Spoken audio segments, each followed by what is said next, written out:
দেখে চালাতে পারছ না? আপনি অনেক থাপ্পড় মারলেন কেন? দেখতেছেন না অফিসে গাড়ির সামনে চলে এসে আর একটু হলে তো লাগাই দিত।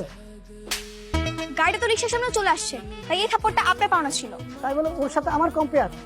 ও আমি কি সমান? জি, আপনাদের মতো বড় লোকের চোখে চশমা পরে ঘুরে বেড়ান আর বুঝতে পারেন না পাখি মাটিতে আছে নাকি আকাশে আছে।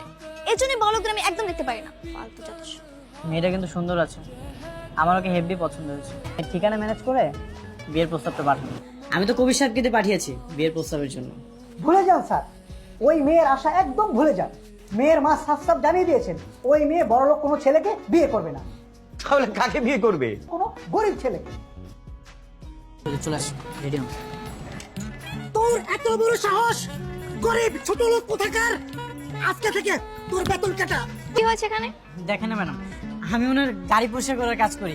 গাড়িতে একটু ময়লা ছিল, এখন বলতেছে এই মাসের বেতন থেকে নাকি টাকা কেটে নেবে। আপনি এখানে নাক গলাবেন না।